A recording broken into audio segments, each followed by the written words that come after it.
Combien de fois as-tu prié aujourd'hui? Si la réponse est aucune, ne fais pas défiler cette vidéo. Écoute jusqu'à la fin, ta vie spirituelle en a besoin.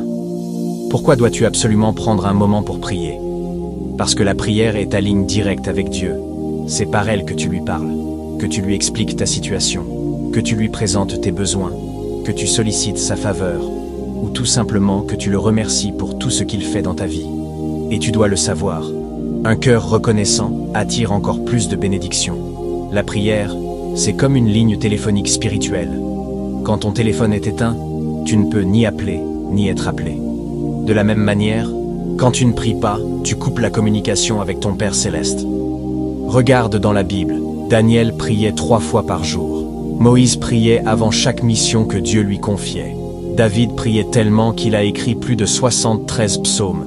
Jésus, le Fils de Dieu lui-même, priait toujours, même la nuit. Crois-tu que tu es plus grand qu'eux? Penses-tu avoir traversé plus d'épreuves qu'eux? Bien sûr que non. Et comment ont-ils triomphé de toutes ces difficultés?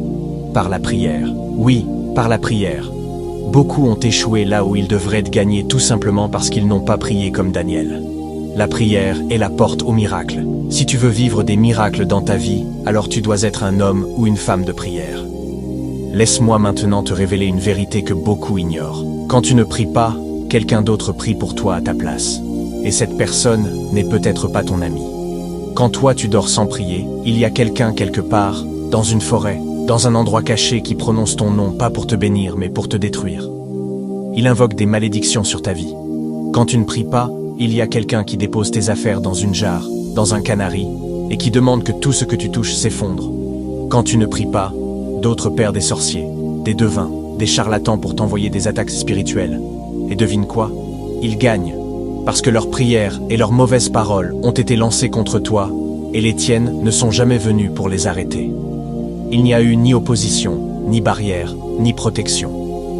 Aucune prière pour dire « pas sur moi, pas dans ma maison, pas dans ma vie ». Ils ont lancé leurs armées de destruction à travers leurs rituels, et toi, tu n'as pas appelé ton armée céleste pour contre-attaquer. Alors, quelques jours plus tard, ce sont tes affaires qui tombent, ta santé qui décline, tes bénédictions qui se bloquent. Et tu cries, « Seigneur, où es-tu » Et Dieu te répond, « J'étais là, mais tu ne m'as jamais appelé. » Car Dieu respecte toujours ton choix. Si tu décides de compter sur tes propres forces, il te laisse faire. Si tu n'ouvres pas la porte, il n'entre pas de force. Si tu ne demandes pas son aide, il n'impose rien. Car il est celui qui a établi la loi du libre arbitre, et il ne peut pas le violer. Tu sais que tu n'es pas seul à vouloir ce poste de travail. Tu déposes ta candidature, puis tu croises les bras et remets ton sort à la vie. Pendant ce temps, le candidat païen a déjà fait ses consultations occultes, ses sacrifices nocturnes, ses actions devant les esprits. Après tout cela, penses-tu qu'il soit juste, dans le monde spirituel, qu'on te choisisse simplement parce que tu portes le titre de chrétien? Dieu attendait ta prière pour te défendre, et tu n'as rien dit, et tu ne l'as pas consulté. Alors quelques jours plus tard, devine qui on choisit? Tu sais que ta maladie n'est pas naturelle. Tu es allé à l'hôpital, les examens n'ont rien montré. Au lieu de monter en prière, tu cours chercher les occultistes, ceux-là même qu'on a payés pour t'atteindre. Ainsi, par ton manque de foi, tu as creusé ta propre tombe. Tu cherches un enfant depuis des années. Tu n'arrives pas à tomber enceinte, où chaque début de grossesse finit en échec. Anne n'a pas cherché 2 solutions. Elle est allée pleurer devant Dieu, dans le temple, en prière. Et tu connais la suite. Dieu l'a exaucée. Elle a eu Samuel puis 5 autres enfants, 3 fils et 2 filles. Celle-là même qu'on se moquait d'être stérile, que l'on humilia chaque jour, que l'on croyait oublier de Dieu. Mais que le Seigneur a visité et relevé juste parce qu'un jour elle s'est levée et a dit ça suffit, et elle a vidé son cœur par la prière. Alors, quand toi aussi tu rencontres des problèmes, sois sage. Engage immédiatement la ligne de communication spirituelle qui est la prière. Ne sois pas comme cette personne insensée qui voit un incendie chez elle, qui a le numéro des pompiers, mais qui décide de combattre le feu seul. Crie à Dieu, demande de l'aide, et tu verras comment il te secourra. Recommande-lui ton sort, et il agira. N'oublie pas les paroles de Jésus. Demandez, et l'on vous donnera. Frappez, et l'on vous ouvrira. Si tu ne demandes pas, tu ne recevras rien. Si tu ne frappes pas, aucune porte ne s'ouvrira. Et la seule manière de demander, c'est par la prière. La prière, c'est ta défense. C'est ton bouclier. C'est ton arme. C'est ta couverture. La prière annule les plans de l'ennemi. La prière restaure ce qui est brisé. La prière ouvre des portes que personne ne peut fermer.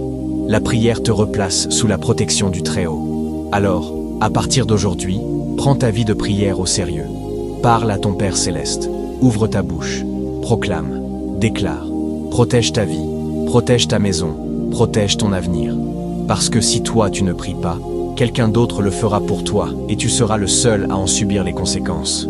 Si tu ressens que ta vie de prière est devenue froide, si tu as l'impression que la ligne avec ton Père Céleste est coupée, alors ne t'éloigne pas maintenant. Ce qui bloque ta prière n'est pas toujours visible, et très souvent, spirituellement, quelque chose empêche la connexion. Mais la bonne nouvelle, c'est que tu peux la réouvrir dès maintenant. Prends quelques secondes, là où tu es. Ouvre ton cœur. Fais cette courte prière avec nous jusqu'à la fin, et commence aujourd'hui à reprendre ta vie de prière entre les mains. Prions ensemble maintenant. Mon Père Céleste, je viens devant toi avec un cœur sincère pour te demander pardon. Oui, Père, pardon de n'avoir pas chéri cette grâce imméritée, la faveur précieuse de pouvoir communiquer avec toi. Tu m'as donné ce privilège, mais trop souvent je ne l'ai pas utilisé. Aujourd'hui, je reconnais ma faiblesse et je te demande de me restaurer.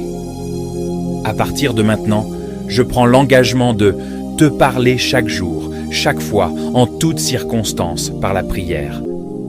Mais je sais que je ne peux pas le faire par mes propres forces. C'est pourquoi je te demande, Père, de me donner l'aide et la puissance de ton Esprit Saint. Car Jésus l'a dit, l'Esprit est bien disposé, mais la chair est faible. Alors, Seigneur, fortifie-moi. Donne-moi la volonté, le désir profond et la discipline de venir te parler sans cesse. Éloigne de moi toute distraction, tout obstacle, toute faiblesse, tout piège de l'ennemi qui voudrait m'empêcher de prier. Accorde-moi un cœur tourné vers toi, une bouche qui te cherche, un esprit qui te désire et une vie ancrée dans la prière. Merci Père, parce que je sais que tu m'exauces. Merci pour ton amour, ta patience et ta fidélité envers moi. Au nom puissant de Jésus-Christ. Amen. Si tu veux sceller cette prière dans ta vie, écris simplement Amen dans les commentaires. Ton Amen n'est pas un mot ordinaire. Cela signifie qu'il en soit ainsi, ou qu'il me soit fait selon cette prière. C'est déjà un acte de foi qui ouvre une porte spirituelle. Partage cet enseignement avec un ami, un membre de ta famille ou dans tes groupes, afin que Dieu t'utilise aujourd'hui pour bénir quelqu'un et le reconnecter à lui. Et si tu veux poser une véritable action de grâce,